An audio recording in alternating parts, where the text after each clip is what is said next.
L'Algérie renforce sa coopération militaire avec le Burkina Faso pour exterminer le terrorisme. Alassane Ouattara a échoué sur toutes ses formes. Vous voyez ici la rencontre entre le capitaine Ibrahim Traoré et Selma Mansouri, ambassadrice d'Algérie au Burkina Faso. Nous, on n'est pas là pour faire coup d'État. Ici en Finlande, je vais vous dire une chose. Même fourniture scolaire, là, il n'y en a pas. On ne donne pas de fourniture.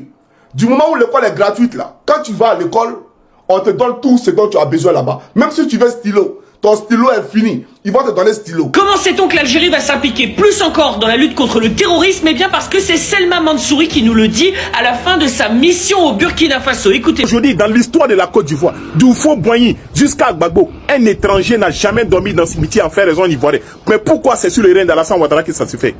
Aujourd'hui, on manque les bancs dans les écoles pour nos enfants. Parce qu'Alassane Ouattara ne connaît pas la Côte d'Ivoire. On menace même les Ivoiriens de commenter, de liker et de partager, bien entendu, les vidéos de Johnny Pacheco. Donc c'est vraiment vrai. Alors Ibrahim Traoré et Assimi Goïta ne laissent plus du tout de faille. La sécurité au Sahel entre dans une nouvelle ère, une transformation sans précédent. Et oui les amis, le temps des erreurs stratégiques est révolu. C'est fini l'heure des frontières poreuses où il y avait des infiltrations qui pouvaient se passer. Fini aussi les infiltrations sous silence. Désormais, chaque détail compte, chaque menace est traquée avec une rigueur impitoyable. Ces deux chefs d'État ont compris que la surveillance de leur nation dépend d'un système de défense infaillible. Au Burkina Faso, comme au Mali, les frontières sont devenues des lignes infranchissables pour les ennemis de la nation. Des patrouilles renforcées, des drones de surveillance, des unités d'intervention rapide, plus aucune brèche ne doit être exploitée. Là où certains parlaient, eux, ils agissent concrètement. Plus question de laisser les groupes armés profiter des faiblesses du passé. Car chaque corridor stratégique est sous contrôle, chaque mouvement suspect est intercepté avant même qu'il ne devienne une menace réelle.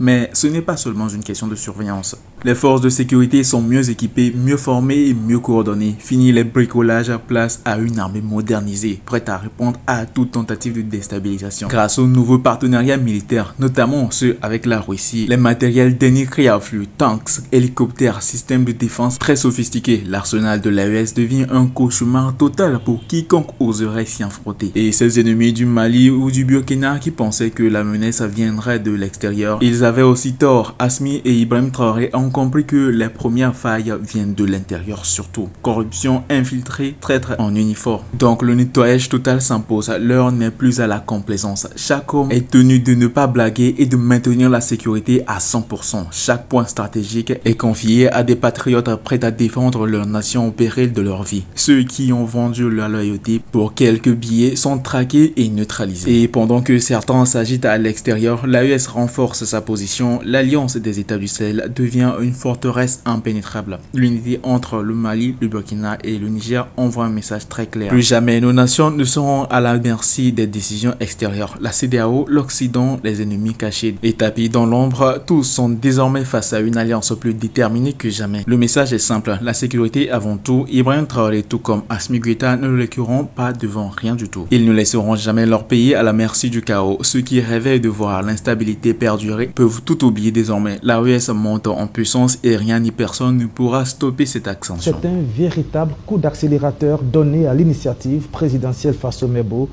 Elle vient d'être dotée de plus de 900 engins de gros travaux d'infrastructures routières en tout genre, pick-up, recycleuses, bulldozers, bétonnières, porte-chars, compacteurs entre autres, le tout d'une valeur d'environ 200 milliards de francs CFA. Mission bitumée jusqu'à 5000 km de route par an. Ce lot d'équipement a été remis au coordonnateur de l'initiative par le président du Faso. Vous allez le voir sur ces images. Le président du Faso remettant symboliquement les clés de ce lot d'équipement au coordonnateur de l'initiative présidentielle Faso-Mebo. Je vous propose maintenant d'écouter le capitaine Traoré. C'est le processus de révolution de nos infrastructures qui a commencé. C'est ce qui a mené la création donc de cette initiative. Si, voilà, en Occident ou ailleurs, dans de petits pays qui n'ont pas de ressources, ils ont des routes départementales bitumées, il n'y a pas de raison qu'au Burkina Faso, nous ne puissions pas bitumer nos voies. D'autant plus que nous avons toutes les ressources sur place. Voilà pourquoi nous avons décidé de créer l'initiative pour aller très vite, pour pouvoir construire nos routes, nos autoroutes aussi, et pour allier nos différentes villes. Parce que dans ce que nous vivons actuellement, les soldats, les combattants sur le terrain ont plus que jamais aussi besoin de routes. vous pourrez les demander. Leur priorité actuellement, c'est la route. Et ça contribue beaucoup à la reconquête du territoire, à plus de 50%, je dirais. Donc pour les accompagner également, nous avons besoin de construire beaucoup de routes. Et en plus de ça, que ce soit nos producteurs, nos transporteurs, nos commerçants, tout le monde a besoin de routes. Et cette initiative a pour mission de pouvoir accomplir cela. C'est un vaste programme, ça ce n'est que un cinquième, je dirais, du matériel qui est attendu. Dans la première phase, qui est un investissement d'environ 200 milliards. Et la deuxième phase va suivre, qui sera donc la partie bitumage.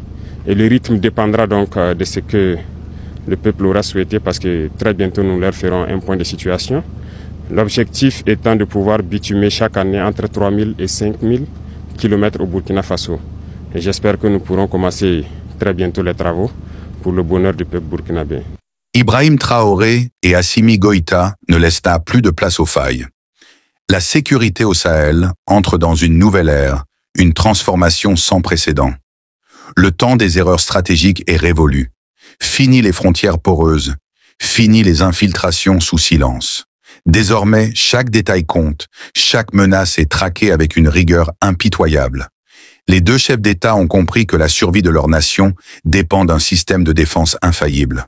Au Burkina comme au Mali, les frontières sont devenues des lignes infranchissables pour les ennemis de la nation. Des patrouilles renforcées, des drones de surveillance, des unités d'intervention rapide. Plus aucune brèche ne doit être exploitée. Là où certains parlaient, eux agissent. Plus question de laisser les groupes armés profiter des faiblesses du passé. Chaque corridor stratégique est sous contrôle, chaque mouvement suspect est intercepté avant même qu'il ne devienne une menace réelle. Mais ce n'est pas seulement une question de surveillance. Les forces de sécurité sont mieux équipées, mieux formées, mieux coordonnées. Fini le bricolage, place à une armée modernisée, prête à répondre à toute tentative de déstabilisation. Grâce aux nouveaux partenariats militaires, notamment avec la Russie, le matériel dernier cri afflue. Tanks, hélicoptères, systèmes de défense sophistiqués, l'arsenal de l'AES devient un cauchemar pour quiconque oserait s'y frotter.